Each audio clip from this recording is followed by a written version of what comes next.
It's Breezy on Ice Podcast, and I'm back with another episode for the podcast. So let's jump right into it. So, where do I begin with this? So, Jermell Charlo is going to be stripped on September 30th, the night as soon as he steps in the ring with Canelo Alvarez. That WBO title will be stripped from him, no longer making him undisputed, making him unified at 154. Tim Zoot will be upgraded from intern champion into full or regular champion that night. Here's the problem with this. They knew that Jermell Charlo was moving up to be great. I know Tim Zoot's been sitting around waiting, but fuck him at this point. Fuck Tim Zoot right now. Put him to the back burner. He's destined to be great. And last time I checked, Canelo didn't have to drop any belts trying to be great. Now, I'm not making this argument about, you know what? Fuck that. It is what it is. Canelo didn't have to drop belts to be great, right? He didn't have to drop any belts to move up to 175 and fight Demetrius Bivol, right? So why is Charlo going to be stripped the night of the fight? So just to say that he undisputed was facing undisputed, and now he's no longer undisputed. He's unified because Tim Zoot will become full champion on September 30th, the night of the biggest fight of his life, right? And I hope Charlo goes up there and beat Canelo. I'm picking Charlo to beat Canelo. It's going to be a close fight. I do believe it's going to be close. I do believe it's going to have moments of adversity for both guys. Both guys are going to be tested, but I think Jermell can win. I don't know if he's going to knock out Canelo because nobody has done that, but it's boxing, and anything is possible, right? But I do think he will win a unanimous decision. If he knocks him out, he knocks him out. Even better if he knocks him out, right? But we know Canelo's a tough out, and we know Jermell Charlo is a bad man too. You know, he's not a guy that's gonna go there and lay down. He said he got the recipe to beat. Well, he said him and his brother has the recipe to beat Canelo. So let's see what the recipe is. September 30th will tell the story of whether or not Charlo has the recipe. Jermell Charlo has the recipe to beat Canelo Alvarez. I do feel like he can win that fight. I'm picking him to win. I want to see him make history too. I want to see him be undisputed in two different weight classes in the 4-belt era, to join the list with Terrence Bud Crawford as the only two men to do it, and also he'd be in good company with Clarissa Shields too. So let's see that happen. I'm rooting for him. Make it happen. Let's make it happen, man. I don't see no reason why he can't make it happen. He has the skills to do it, and I believe he will do it. He's gonna make history, and that's what I'm sticking to. But I just don't understand him being stripped on that night, like, and what happens between. I'm guessing that the winner of the Errol Spence Terrence Bud Crawford rematch at 154, because I do believe it's going to be at 154, right? Terrence Bud Crawford says, you know, 147 fighting Boots would be cool, but he really doesn't have to fight Boots at 147. I mean, he done what he needed to do. He beat the guy that was the man, the king of the division of 147, which was Errol Spence Jr. He beat that guy. He took the belts. They run it back, right? They're going to run it back at 154. And I'm guessing the winner will fight Tim Zoot, maybe? Or does Tim Zoot have to defend the title? Or does Charlo come back down? Which I doubt Charlo will come back down. Jermell Charlo will come back down if he wins those belts at 168. I don't see him coming back down. There's no need to. He already in the history books as being undisputed at 154, and then you being undisputed at 168. I think he stays up there, defend the crowns, maybe running back with Canelo, or maybe he start mixing it up with David Benavidez and other guys. I do think he's gonna win, and I know he's more than willing to mix it up at 168. But he may feel like he want to go back down to 154. I mean, either way, once he wins those belts, is in the history books. And if he decides to go back to 154 and beat up on Tim Zoot, then so be it. But like I said, once he wins those belts at 168, there's no need for him to come back down. He has nothing to prove. He already did what he needed to do at 154. A lot of people will say he dug Tim Zoot. I don't see it as that. I just see it as, he took an opportunity to be great, and he's testing his ability, and he's daring to be great, and he will be great, and he will beat Canelo Alvarez on September 30th, right? We're going to put that out there. I'm going to support him. I'm going to back him on that. Canelo's a great fighter. Not taking nothing away from Canelo. Canelo has done what he done for the sport of boxing, and he always dared to be great, right? I'm going to give him his credit. He dared to be great when he got in the ring with Floyd Mayweather, and he continued on whatever journey he took and put himself in a position to be where he is today, right? So now Charlo is taking that opportunity to do the same thing, but why is he being punished for that? Same thing with Devin Haney, right? They're stripping Devin Haney of the WBC belt because he's going up daring to be great to fight Regis Prograis at 140, who's a good champion, who's a good fighter, who's dangerous, who has power, and he's testing himself, right? But now he's also being stripped because he's daring to be great to go up to another weight class and get a belt, and he's only going to be unified at 135 now. Shakur Stevenson will fight no other than Lomachenko, who's getting another opportunity to fight, which Lomachenko should not be number one in the WBC ranking because he just lost to Devin Haney, right? But he is. So we're going to get to see Shakur and Vasyl Lomachenko. I want to see how that plays out. Shakur definitely needs to stop Vasyl Lomachenko. He's going to have to stop Vasyl Lomachenko. It's no way in the world he's not going to have to stop Lomachenko. Because he's going to have to worry about the scorecards thing, right? If it goes to a scorecard, we know how this shit can go. Somewhere Shakur could outbox him and do all that good stuff, but they will find a way to make the fight closer than what it is for Vasily Lomachenko. I do think it's going to be a great matchup. I think it's going to be highly skilled, highly competitive, right? Both good fighters. But Shakur is going to have to steal the show, man. To win, Shakur is going to have to steal the show. He's going to have to steal the show. He's going to have to really outclass Lomachenko. He's going to have to outclass him. If he don't outclass him, man, it may be a long night, and it may not be the outcome that he think it will be. I do feel like Shakur can beat him. I definitely feel Shakur could beat Lomachenko. He's going to have to hurt him. He's going to have to prove that he can hurt him and possibly stop him. But it's going to be highly technical, highly skilled. It's going to be skill for skill. Would love to see him win. I would love to see him win. Don't like the way it's happening as far as Devin being stripped, but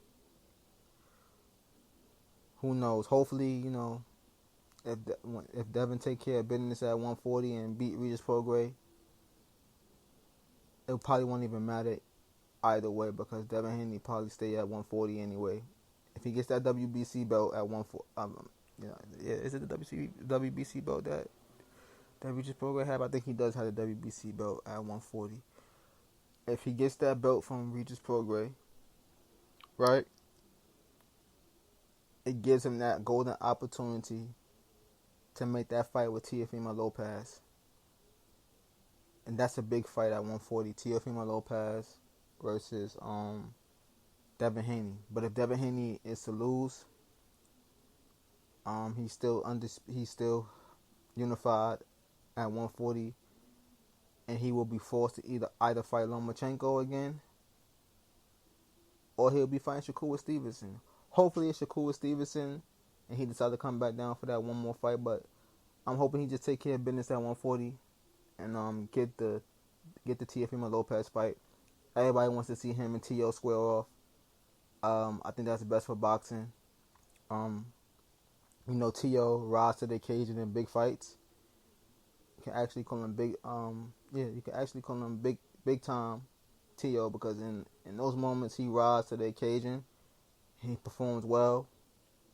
Maybe not so much with Kambosos, but with definitely with Lomachenko, he rises to the occasion and beat Loma. And he made Josh Taylor look like, I don't know what the hell he made Josh Taylor like.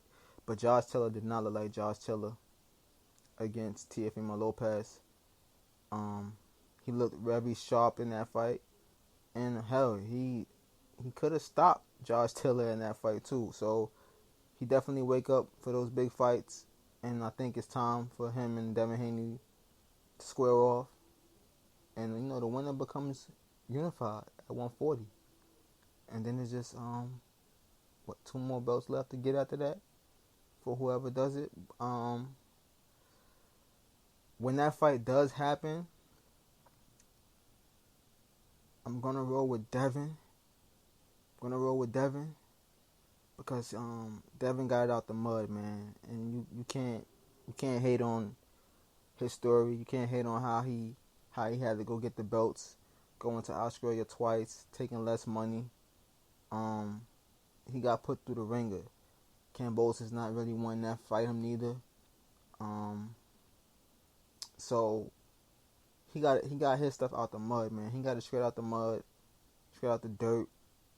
He went through the trenches to get it, and he's showing that he's willing to fight, and take on challenges and stuff like that. A lot of people might feel like he's ducking Shakur at 135.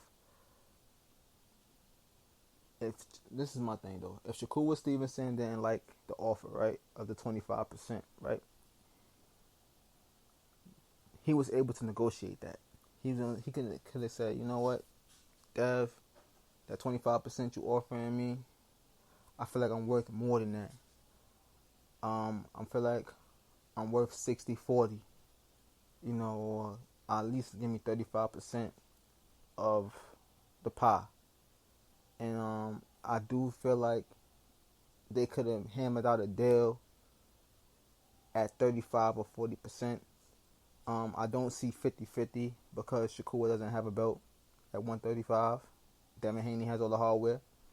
So with him being the guy with all the hardware, the 60-40 would have been perfect because Shakur is a good fighter. He's undefeated. He is a former champion in the lower weight division. And you give him a little something for his work and his name. And I believe they would have got it on at that 60-40 percentage. They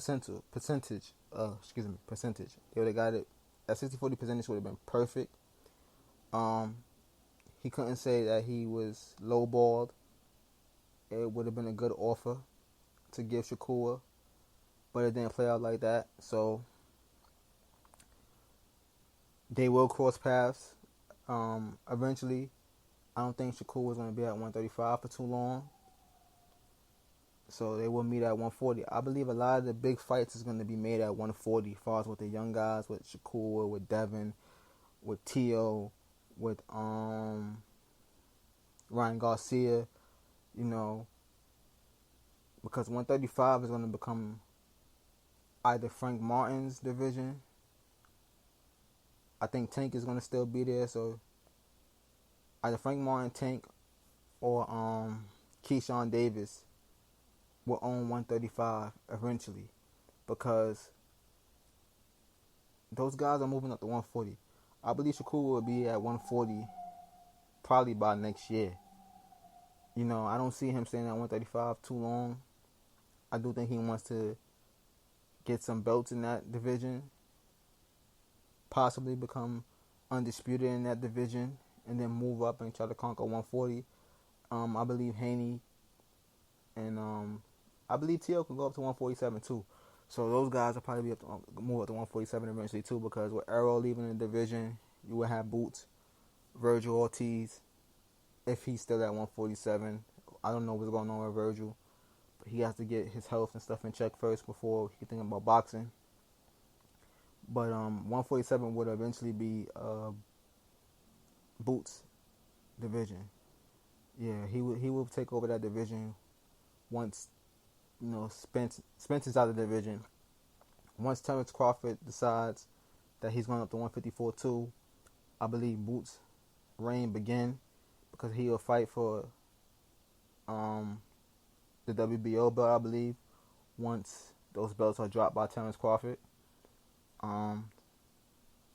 And that would be Jerron Boots in this division. Him and Virgil Ortiz could fight it out, and whoever else is at 147 that's coming up and that's young. So that division is going to be interesting. 140 is the division to watch. It is the division to watch. And Rolly is a champion at 142. So we got to see who's going to fight Rolly for, you know, are they going to make unify matchup for Rolly because he has a belt? Who is Rolly's mandatory? That's the question. Who is Rolly's mandatory? Is Rolly going to run it back with the guy he just beat for the belt? We know he didn't. In my eyes, he didn't win the fight. He lost, but we're not going to get into that. But there's a lot that's going to happen at the division. It's just sad that Charlo and Devin Haney both are being stripped of belts. Like, that's crazy. And this is what happens in the boxing world. You know, there's a lot of shit that go on in boxing that's not fair. You know, they got to pay sanctioning bodies and stuff like that, a percentage just to hold on to the belts. And as soon as you decide to be great, you can't even be great. You can't, with boxing, you can't pick and choose who you want to be great and make moves to be great. You know, that's the part that sucks about the sport. Don't pick and choose. If a guy wants to move up and be great, let him be great. You know, the other guy just got to stay busy until further notice. And I know a lot of people might, well, Tim Tszю's been busy, and he had to fight Tony Harrison. He beat Tony Harrison, and he starched Ocampo. Yeah, I understand all that. But Charlo had a hand injury, right? And then he says, fuck it. The fight fell through with Jamal and Canelo. So Jamel said, fuck it. I'll step up. I'll fight Canelo at 168 and a chance at being two-time, being in the history books with the likes of Terrence Bud Crawford and Carissa Shield in the four belt era. Nothing wrong with that. Let the man dare to be great. Let him be great. You know, he wins. Let his greatness shine. He's already shown what he can do. He's already in the record books of being undisputed in the four belt era at 154. Can't take that away from him, whether you strip him of the damn belt. You know, is already in the books. Just like Devin Haney being undisputed at 135 is already in the books. Like, you can't unwrite the history. The history is already done. But it's just like, damn. Nobody stripped Tyson Fury, right? He's been holding the WBC belt hostage. Still holding the belt hostage. He's fighting a damn UFC fighter. Why him and Usyk ain't getting busy? It should be him and Usyk fighting for all the marbles right now instead of Usyk fighting Daniel Dubois, right? But it's alright for Tyson Fury to do what he wants to do when he wants to do with the WBC belt. It's crazy, man. It's real crazy in his boxing streets, man. And it's just crazy. So Tim Zoot is going to be the WBO champion at 154.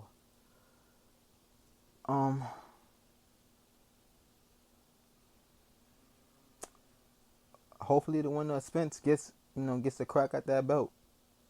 Cause I don't think Jermell Charlo's coming back down to 154 because he's gonna be champion at 168, and he's gonna be taking care of business in that division, and getting mixing it up with David Benavidez and whoever else is in line to get the belts. I don't know if they have a rematch clause in that fight with him and Canelo.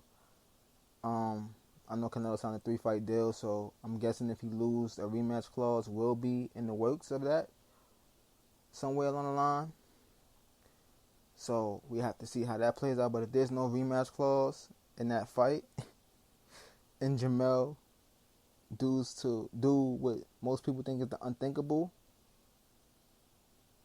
man, that's gonna be a night to celebrate, man. I'm telling you, history will be made, and Jermell will be undisputed at 168. That's a fact. I think that covers that for the boxing shit, right? I think Carissa Shields and Keith Thurman is gonna have a little celebrity boxing shit. What would you call it? An expedition. I don't think nobody wants to see that though, man. But I guess it's cool. Keith Thurman needs to be in the ring, getting busy with somebody at 147 or 154, man. He needs to be doing that instead of talking about he's only gonna throw jabs at Carissa Shields, man. Like, he shouldn't be entertaining that right now. He should be entertaining actually getting in the mix. That's what he needs to do. He needs to be in the mix. He should be fighting Boots or somebody, like trying to make sure he's in the ranking to get a damn belt again and to be a champion again. Where's his desire at?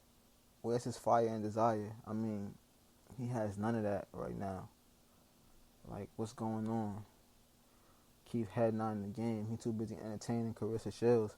He need to be entertaining, getting in the ring, fighting somebody.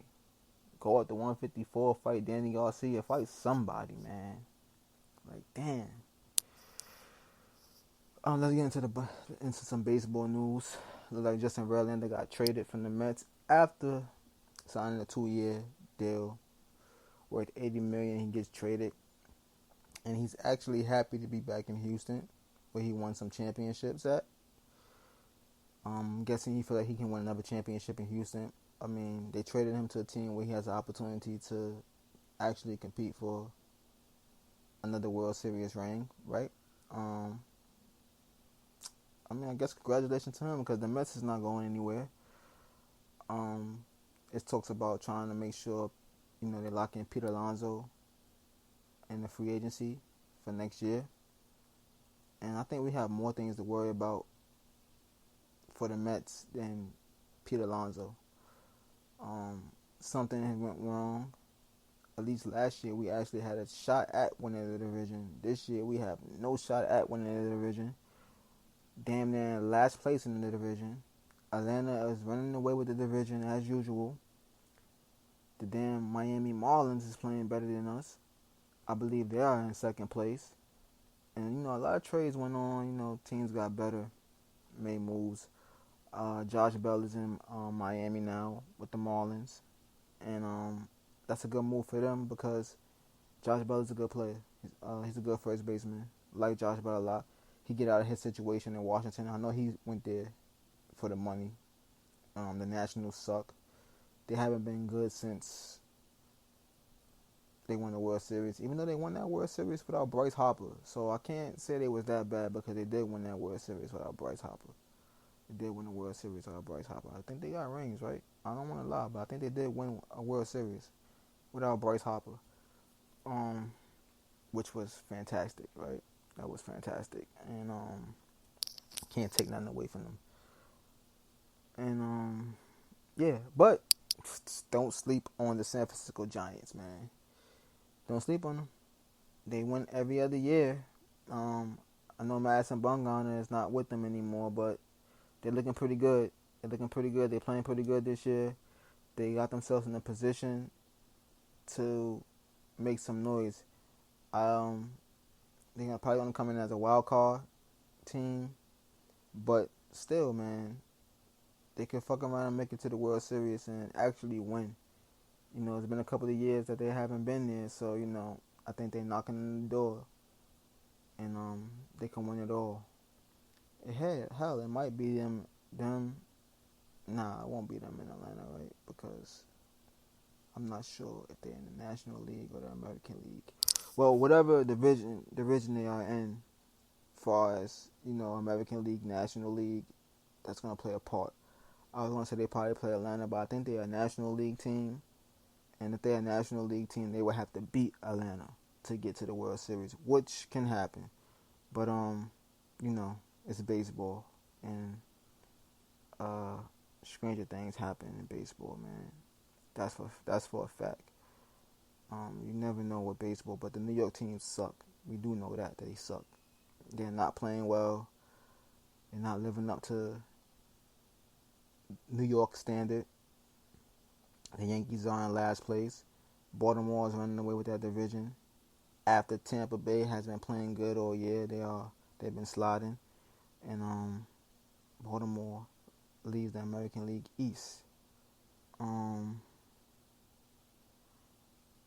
They would have to beat Atlanta because they in the NL League. They're in the NL League. They're in the National League. So, and they behind the Dodgers. They're in second place in the West Division. The Padres, they suck. They got all this firepower too. They're another team that got all these big bats, and Juan Soto and Tatis Jr. and Manny Machado. They got all this firepower, and they're struggling. That's just ridiculous, man. It's ridiculous how these teams with the big bats are struggling. And that just go to tell you that you need more than just big bats to win championships in baseball. You need all around players that can hit, field, and you need pitching. I think pitching is the most important thing in baseball. You gotta have guys that can bring in runs and knock runs in and stuff like that. But as far as them big bats, man, those guys, half of those guys don't even live up to the contracts, man. So far, the best player that that's living up to his contract is Mookie Betts. Always give that man credit. Goes out there, plays hard, doesn't cheat you, and a lot of teams need players like him. But a lot of teams don't have players like him. Aaron Judge is good. He's box office. He puts asses in the seats, but it doesn't translate to wins. Doesn't seem like it, because if he's always on the DL list, how you gonna win games? Oh, let me go back to this. This is the kicker right here, right? Gervonta Tank Davis said he will knock out Terrence Crawford, right? Don't get me wrong. Gervonta is a good fighter. He's a good fighter. But he's not fucking with Terrence Bud Crawford, man. It's levels to the game. Gervonta is a counterpuncher too, but I think Bud knocks him out at 9. Between 6 and 9, Bud can knock out Tank. I think he just brings a different element to the game that Gervonta Tank Davis just doesn't have no idea of what levels Terrence Crawford will bring to him. Terrence Crawford would definitely be his toughest opponent yet. And he hasn't been in the ring with anybody like Terrence Bud Crawford.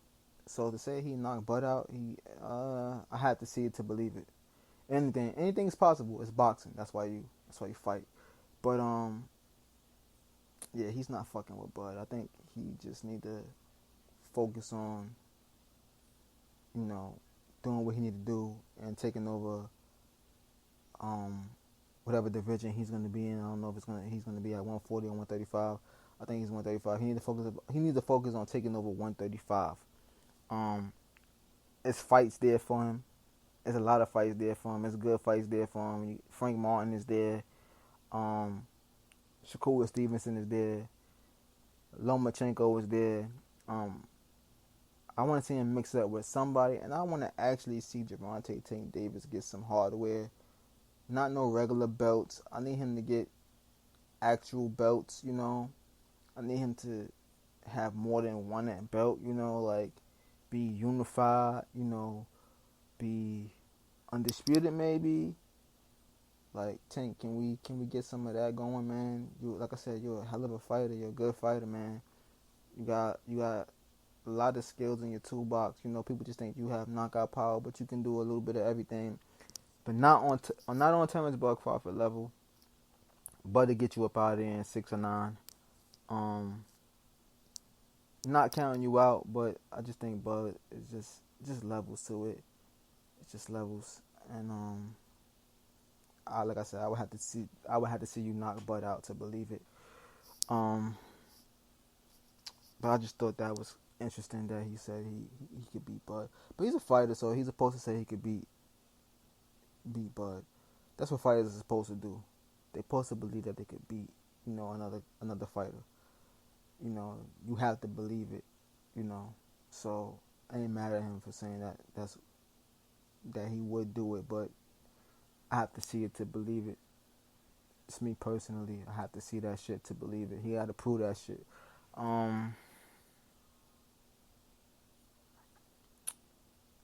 He thanked Arrow. Terrence Bud Crawford thanked Arrow for making the fight happen. He said it was never no real animosity between the two. You know, he appreciated Arrow for making the fight happen. Arrow did a lot of things to make this fight happen between him and Terrence Bud Crawford. He did a lot of things, you know, and he gave up a lot to make the fight happen. And they did pretty good with the pay-per-view. You know, the pay-per-view sales, they did pretty good. Right behind Gervonta Tank Davis and Ryan Garcia, because they did 22 million. Terrence Bud Crawford and Terrence Crawford, I think, did 21 from what I seen what Mike Carpenter put out on Twitter. So that's pretty good numbers. Both guys are looking to take home 25 million apiece. It's not bad bread. Look, you can't get mad about this shit. This shit was good for boxing as far as, you know, them hashing it out, getting the deal done, and Errol Spence making sure that not only he get paid, but Crawford get paid, and, you know, taking some L's along the way and trying to make this shit happen. And, you know, you got to commend him as a man for that. And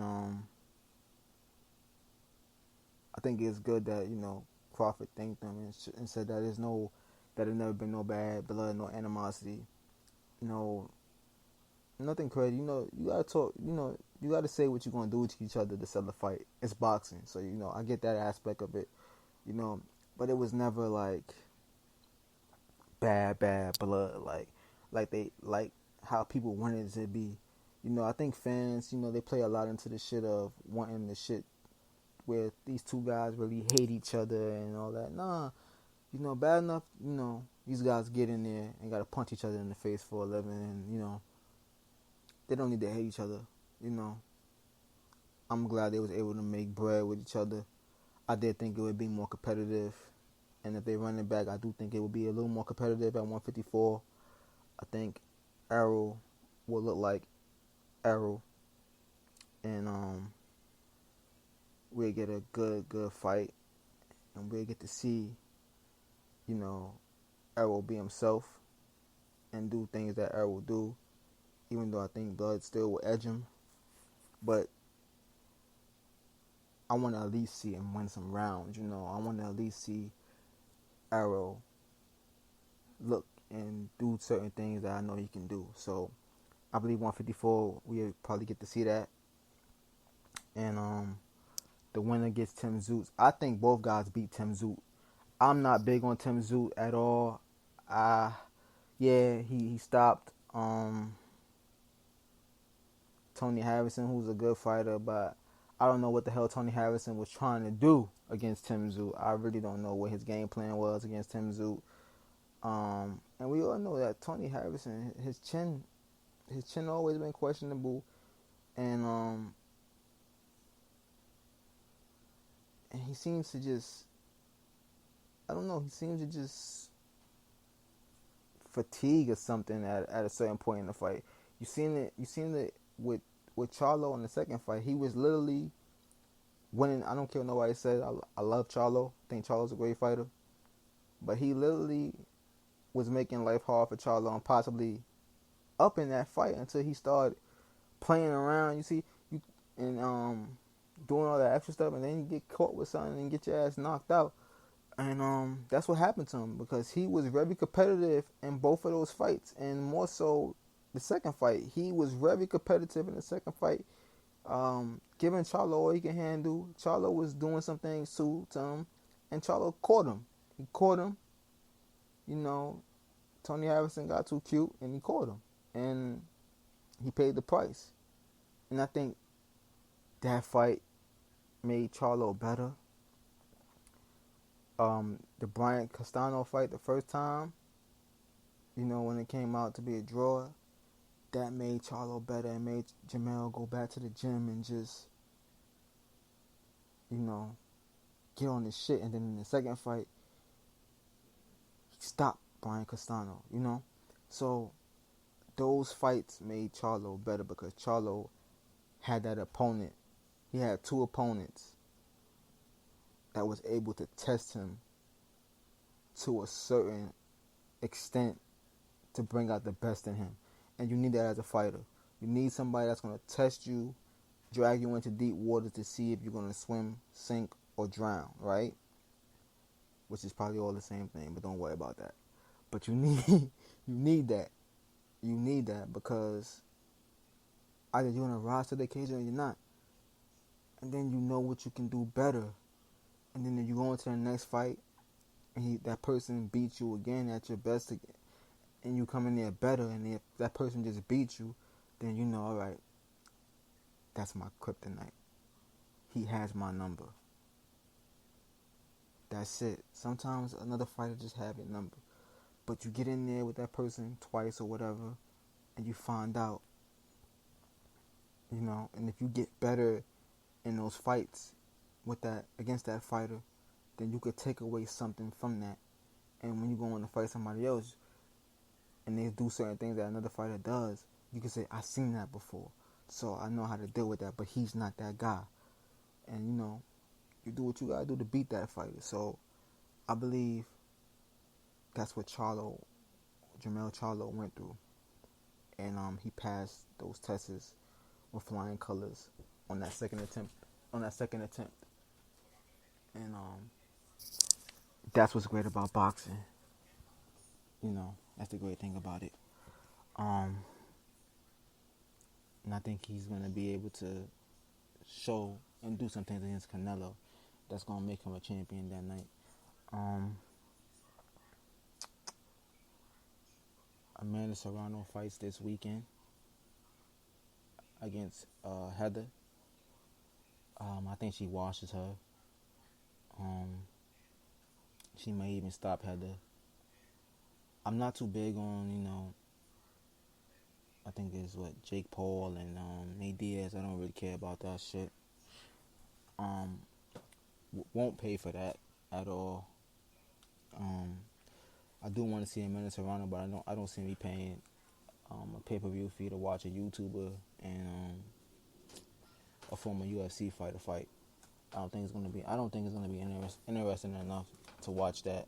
Even though I do want to see Amanda Serrano, but I catch the highlights on that one. Yeah, I catch the highlights. I pass on that. So I think that's pretty much it, man. You know, can't wait till December to see what happens with Bud and Spence too. if that fight happen. Um. Oh shit! Doesn't Anthony Joshua fight this one too? I think he fights not this Saturday, the following Saturday, the 12th, right? Um. That's gonna be interesting too. It's gonna be real interesting. Not sure when Joe Joyce is fighting. I know he got his rematch coming up too. I'm not sure when is that, but that's when I wanna. That's one fight I want to see. I want to see that fight. I didn't catch the first one. I wish I did catch the first one, man. And then Usyk is fighting soon too. I'm not sure what month it is, but I think it's October, right? So a lot of boxing still coming up. Um, Again, there's options at 154 for both guys. Um, if that rematch doesn't happen, but he's obligated to the rematch, so we'll see. Um, I thought Danny Garcia was fighting somebody soon, but I guess that got pushed back. So Danny Garcia has been inactive too for a while. He's been out the ring for a while since his last fight at 154. Um, I don't know. Preseason game is on tonight for us football. I believe the Jets and the Browns are playing. Aaron Rodgers in a Jets uniform. It's gonna take some getting used to, but we'll see how the Jets play this season. And Cleveland get a full season of Deshaun Watson this year. I think Deshaun Watson will be good this year. You have him for a whole season. I think Deshaun Watson is gonna get the Browns into the playoffs. My thing is this, man. Where's Ezekiel Elliott gonna go? I thought I was finished, but I got more. Where's Ezekiel Elliott gonna go? I think Zeke may end up in New England. For some apparent reason, I think he may end up in New England.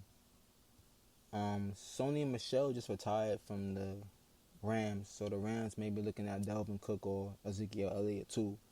I know those are the two guys that are available at running back. I don't know what is going on with Jonathan Taylor and the Indianapolis Colts. He's having it out with the ownership. I believe the owner who got in trouble for some shit a couple years ago. I think he's still the owner of that team.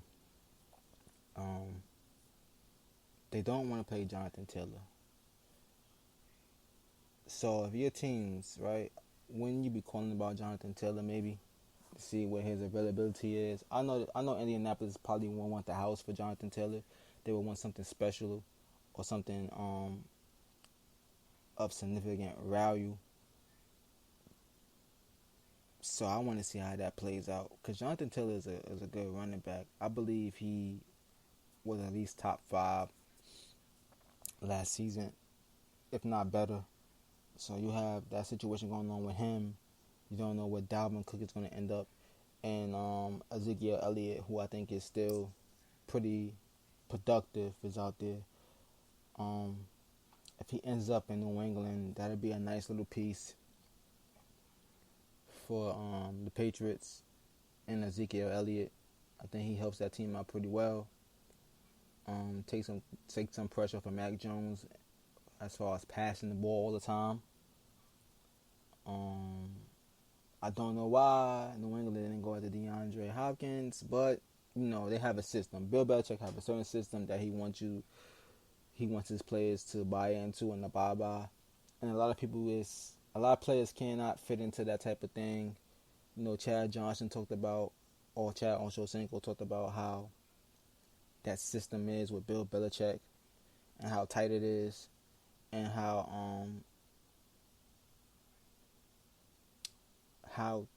I don't know, man. I don't want to.